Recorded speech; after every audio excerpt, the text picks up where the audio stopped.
तो आपकी आपके जो गेम प्ले था वो हमें काफ़ी डिफरेंट नज़र आया। पहले मैच में आप इम्प्रोवाइज़ कर रहे थे, रैम्प शॉट आपने खेली, तो नई शॉट्स डेवलप करने में आजकल फ़ोकस करें, नई शॉट्स के हवाले से बताएँ? अम, जैसे मैं थोड़ा-सा लास्ट ईयर भी जब खेल रहा था तो मैं इन शॉट्स पे थोड़ा रिलाय कर रहा था। देखें जिस तरह वर्ल्ड क्रिकेट आगे मूव कर रही है तो आपने अपना गेम को भी मूव करना होता है। कुछ चीज़ें आपने ऐड करनी होती हैं। उस हिसाब से अपनी तैयारी भी की है और कोशिश करूँगा इसको कंटिन्यू करूँ और काफ़ी मतलब वर्क किया है इन चीज़ों पे। सऊद 36 मैच बेंच पे बैठना और फिर उसी टीम को लीड करना और एज ए ओपनर 40 की एवरेज 150 की करीब स्ट्राइक रेट, जो को पीएसएल की हिस्ट्री में कोयटा का कोई ओपनर नहीं कर सका, तो कैसे सम अप करेंगे इस सारी जर्नी को? देखिए वो जो भी था पुराना वाला टाइम जो भी था वो समय मैं ये समझता हूँ शायद मैं उतना अच्छा नहीं होऊंगा उस टाइम पे जब भी एक ऐसी फ्रेंचाइज जो कि बिल्कुल मेरे करीब है और जिन जहाँ मैं बड़ा हुआ हूँ खेल के, तो वो उतना ट्रस्ट नहीं कर रहे थे। तो मैं समझता हूँ कि उस टाइम पे मुझे और इम्प्रूवमेंट की ज़रूरत थी और जैसे जैसे मैंने अपनी इम्प्रूवमेंट की है तो उन्होंने फिर मुझे मौका भी दिया। और फिर आप देखिए इसमें यह है कि एक तरफ बिल्कुल मौका नहीं मिला था, लेकिन जब भी मुझे मौका दिया गया तो मुझे वो इतना सूटेबल नंबर मुझे दिया गया जो सबसे ज़्यादा मुझे सूट करे। तो ये एक उनकी तरफ से एक मेरे लिए एडवांटेज भी रहा और अभी तक वो अच्छा जा रहा है। कोशिश यही है कि आगे भी इसको कंटिन्यू करेंगे। सऊद 200 प्लस का टारगेट आपने जो है वो दिया, अच्छी ओवरऑल बैटिंग रही। आपको लगता नहीं है कुसाल मेंडिस जो कि 5वें नंबर पे खेले, जो कि टॉप ऑर्डर के स्पेशलिस्ट समझे जाते हैं, स्ट्राइक रेट भी उनका बहुत ज़्यादा है, अगर वो टॉप पे खेलते तो 20 से 30 रन मजीद ऐड हो सकते थे आपके टोटल में? नहीं देखें, मैं नहीं समझता कि 250 रन करना किसी भी T20 मैच में इतना आसान होता है और मेरे ख्याल में रोज़ की बुनियाद पे भी देखने को नहीं मिलता। मैं ये समझता हूँ इस पिच के हिसाब से ये बहुत ज़बरदस्त टोटल था। मैंने तो टॉस में कहा था कि मैं 170 पे भी खुश होऊंगा और स्टिल मैं अगर 170 से 190 भी करता तो मैं इसी तरह खुश होता जितना मैं 2217 पे खुश था। तो इस पिच इतना आसान पिच नहीं था। अर्ली ऑन मैं समझता हूँ कि हमने बहुत ज़्यादा अच्छी बैटिंग की। वो मोमेंटम हमें मिल गया था जो कैरी फॉरवर्ड हुआ एंड तक और हमें हेल्प हुई 217 करने के लिए। तो लेकिन ये कहते हैं कुशल मेंडिस की जहाँ आपने बात की वो हमें पता है कि वो ऊपर ऑर्डर का प्लेयर है, लेकिन हमारे पास ऊपर ऑर्डर में अभी जगह नहीं बन रही। हमें उसको यहाँ यूज़ करना है और वो कंफर्टेबल है यहाँ खेलने के लिए भी।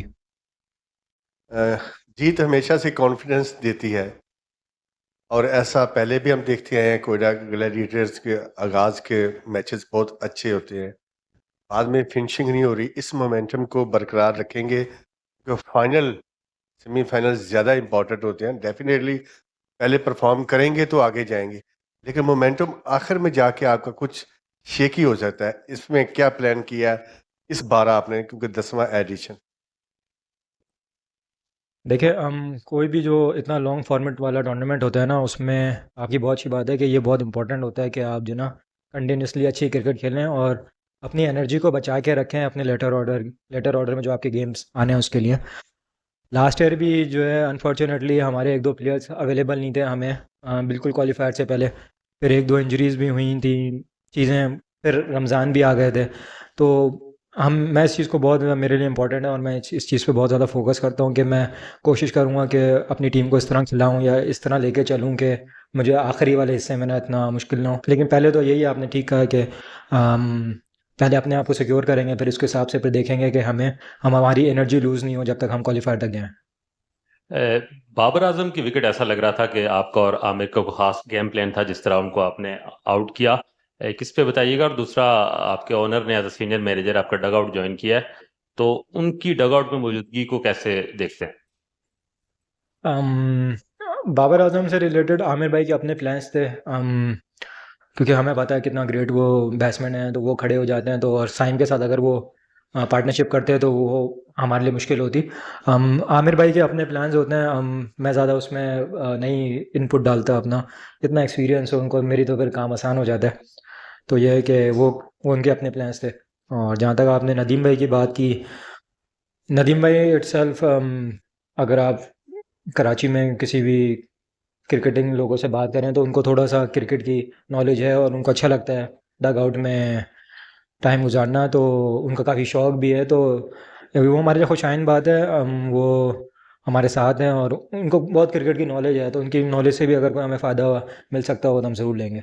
आज आपने कप्तानी की क्वेटा ग्लैडिएटर्स की, जिस टीम ने 8 साल सरफराज अहमद ने इस टीम को लीड किया, तो आपको कितना लग रहा है प्रेशर के सरफराज के बोर्ड को फिल करना, और आज पहली विन से कितना कॉन्फिडेंस मिला एज ए कैप्टन, और आपकी टीम में लगता है कि सारे बॉक्सेस स्ट्रिक्ट हैं, 3 spinners, fast bowlers, experience Aamir का जैसे आपने मेंशन किया?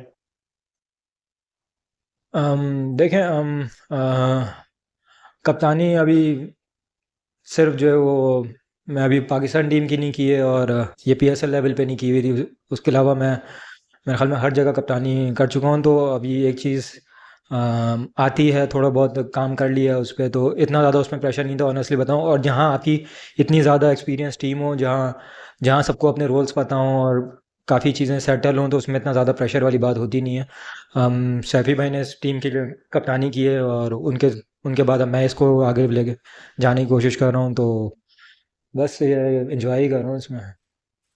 सर पावर प्ले में आपकी टीम ने जैसा बताया कि 65 रन बनाए और आप दोनों की पार्टनरशिप में 88 बने, और मैच का रिजल्ट देखा जाए तो 80 रन का डिफरेंस।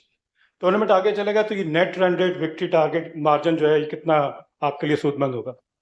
जी बिल्कुल, हम जिस तरह पहले जब हम बॉलिंग कर रहे थे, तो जिस टाइम पे वाटर ब्रेक हुआ, तो उस टाइम पे ही हमने ये बात प्लान रखी थी कि अगर हम इनको आउट करने जाते हैं ना, तो काफ़ी रन रेट हमारा बूस्ट होगा।